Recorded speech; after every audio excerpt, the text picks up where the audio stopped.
Craig Lucie from our sister station, Wesh TV, is live. Monica, this all unfolded yesterday morning around 8 o'clock when George Anthony left his home here in East Orange County. He was supposed to return at around 4 o'clock. The storm system moved through this area of DeLand around 6:30. We're on Lake Gertie Road right near 1792, and take a look at these Progress Energy crews. Scouts from Playboy are in town searching for their next top model.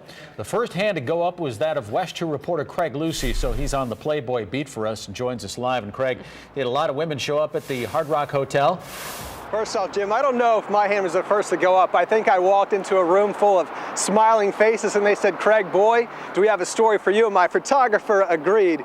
But to answer your question, around 10 o'clock this morning, by the way, we took a lot of photos. We have them on our website, wesh.com, and right now it is the most popular slideshow on our website.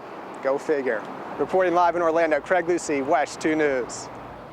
This story has been developing all day long. At 4 o'clock is when they announced that detectives were at a vacant home on Gano Avenue. I want to show you where this is with this little map that I've drawn out here. As you can see that they made a lot of progress when you look right down the street with the piles of debris. This tornado touched down a few blocks in that direction. It literally came ripping right through here, damaging multiple homes. Deputies say in 2010 they have seen a big drop in bike thefts. Right now they do have a lot of bake bites set up throughout Volusia County, and so far none of those have been stolen. And Craig, we're making room for another group now. We are, Aixa, and they've really had some great weather today. Take a look right down Main Street for the last day of Bike Week. It is jam-packed, and these businesses right along here are hoping that that crowd shifts right over to this side of Main Street to the beach for the beginning of spring break. Of someone's driveway off of County Road 302 in Bunnell. First off, Deborah, I love the outfit. What are you wearing here? No, you did not. Home video captures the precious last minutes of a SeaWorld trainer's life. In a few mortifying moments, this interaction with a killer whale went from playful to deadly. The Wesh 2 showed the tape to a SeaWorld insider who spent many an hour observing the orcas at SeaWorld. He gave us new insights into this tragedy. Wesh 2's Craig Lucie has been on the story since it broke and joins us now live from SeaWorld. Craig?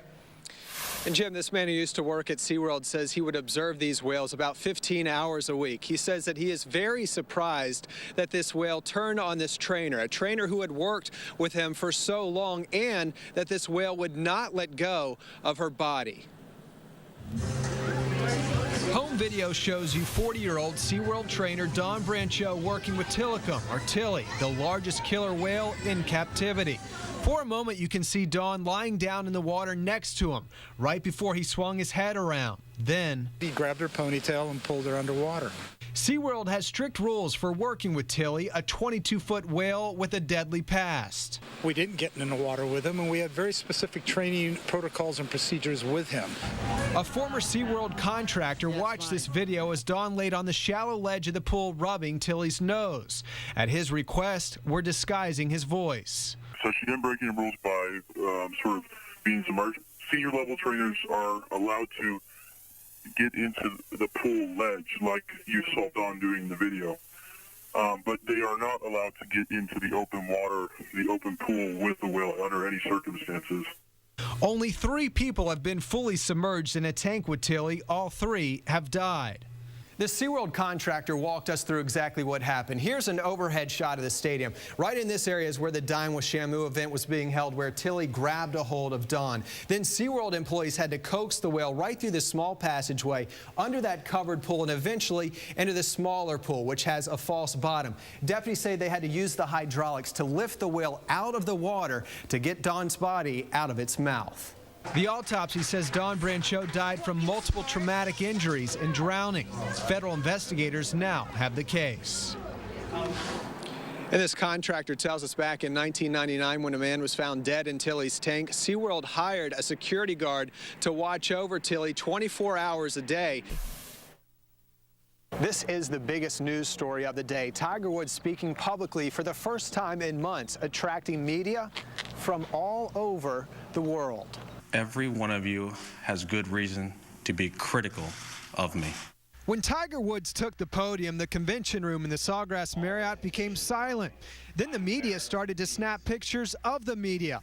After Tiger said his final words, it wasn't the last major statement of the day.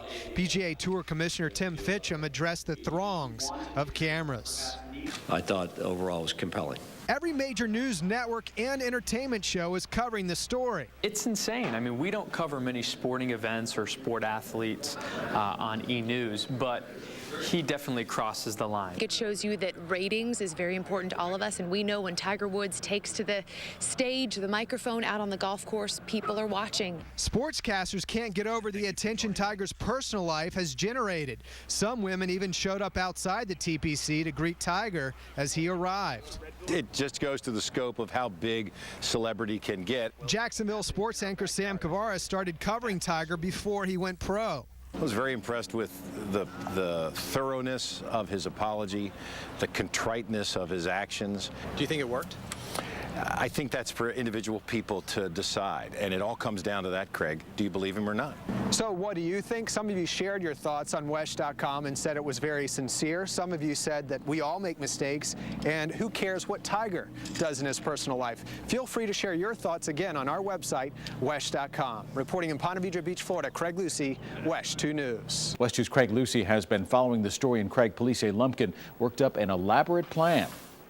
That's right, Jim. They say that he would find a construction area just like this one next to a bank, and he would have someone at that bank in a getaway car. Then they said that he had some keys to a front-end loader just like this one. He would actually drive this thing right down the street to the bank, and then he would use the front of it to ram it straight into an ATM machine. I actually thought it was really crazy. LaShonia Campbell came to work right after a bulldozer ripped through this WAMU ATM. Like this was just gone. The police had the tape up, but it was just empty all over here.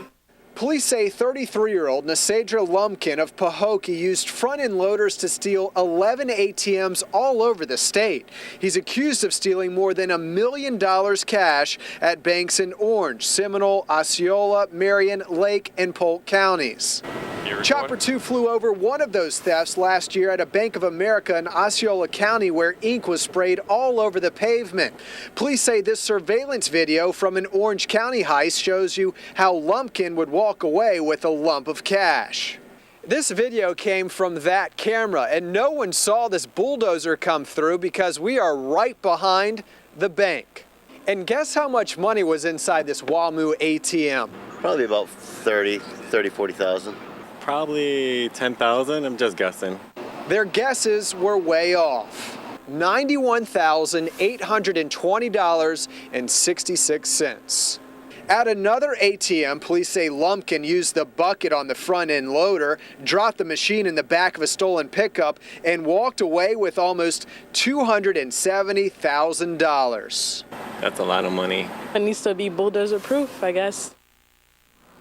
Lumpkin was arrested last July in South Carolina, but they just linked him to all these ATM thefts. And they say by using this heavy equipment, he caused more than $500,000 in damage to these banks. And right now he is facing several grand theft charges.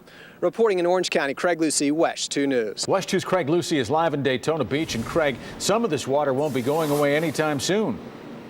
I tell you what, Jim, we've been here a couple of hours and this water has not moved. Look where I'm standing. It really looks like I'm in the middle of a pond here, but I'm actually right here in the front yard of this business. If I step up more, you can see it starts to get more shallow. If you look over here, though, this is Orange Avenue. It is closed, but you can see people continue to drive through it. Not a good idea. Right down the street, someone stalled out. We did venture over to the west side of Volusia County into DeBerry. Not so much flooding there is the concern, but a lot of wind damage. Well, they suspended their search because we've had a lot of rain, a lot of flooding from Tropical Storm Faye, and they cannot get the heavy equipment that they need to get back in these wooded areas. When the weather is bad at the Daytona International Speedway, if you have an RV, no worries. A lot of people kick back and relax, and we're going to show you all of these fancy RVs coming up at 6. Roaring bikes and ringing registers in Daytona Beach this weekend. That can only mean one thing this time of year, Biketoberfest. And he is joining us live right now. Good morning to you, Al. How are things going out there? Hey, Craig, how are you? I'm doing excellent. Going well, going well. The best skateboarders and BMX riders in the world are in town this weekend. Check out some of their tricks at the Do Tour. Nice front flip there. Also a lot of back flips and 720s.